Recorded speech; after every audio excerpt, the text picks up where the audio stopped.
I've chosen to complete a review on the multicultural and anti-discrimination policy of Australian Christian College, Singleton.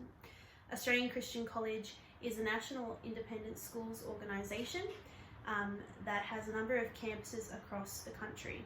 Singleton campus has been operating for just over 5 years. It is on the brink of reaching approximately 200 students. It is a K-12 campus with its first group of Year 12s graduating this year. I chose to assess Australian Christian College Singleton's policy for a couple of reasons.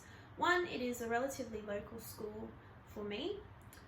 Additionally, it is close by to the school that I am completing my final placement in, Singleton High School, so it allowed for some comparative analysis of the public school in the area, as well as some other Catholic schools in the area because of convenience of location and access to resources.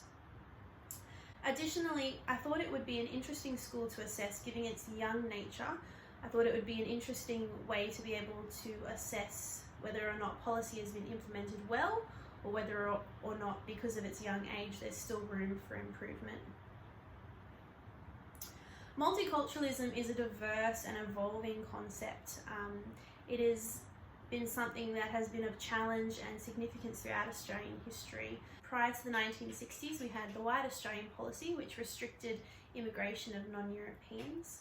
However, in 1966, we have the abolition of this policy, and in the successive 1967 referendum, we start to see a greater recognition of Indigenous Australians' rights. Both these movements were core in determining future educational policy as well.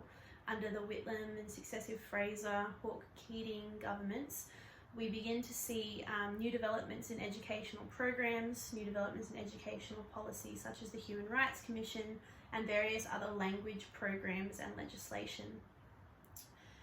This was of significant importance for various reasons, as it began to unify and set precedent for what schools and their multicultural and anti-discrimination policy should look like.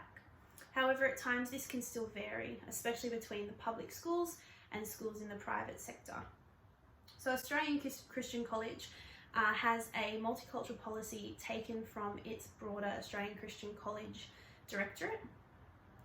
It is a 2-page document which does cover a large portion of the required legislative framework well.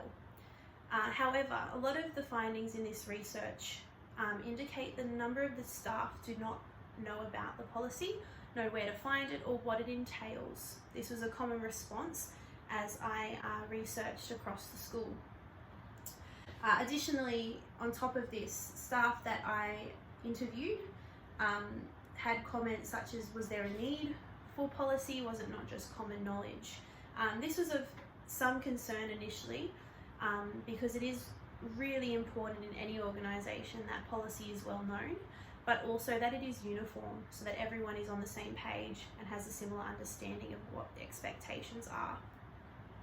So while Australian Christian College has a multicultural and anti-discrimination policy in place, large amount of my recommendations start to stem from the primary result that people do not understand the policy, had not read the policy, but also are not understanding of the importance of having a uniform multicultural ideology throughout the school.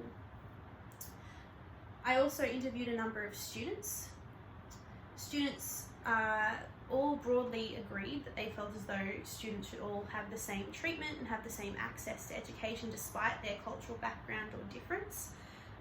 Now, the school being so small does not have a large or diverse demographic at this stage. However, a large number of their most recent enrolments are of Asian backgrounds, so Indian, Chinese, Filipino. I was fortunate enough to be able to interview one Filipino student and one Chinese student. Now, the Filipino student does not speak any other languages at home. She does speak just English. And this was an interesting conversation to have with her, to be able to ask investigators to whether or not the school needed to or was doing anything to assist her in this. She believed that she felt supported. She did not feel bullied or excluded in any way.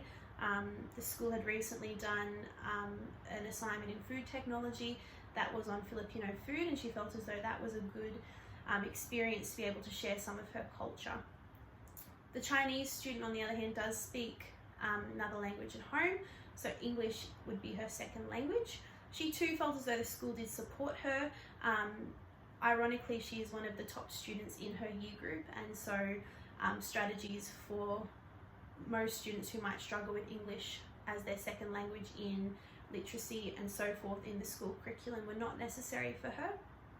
At the same time, she also agreed she had not experienced any bullying and felt supported within the school community. So this was very positive for the school outlook on the whole.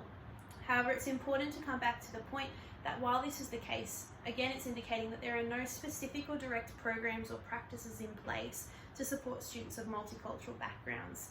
This became significantly evident when discussing with staff and students any programs or things in place for Indigenous students.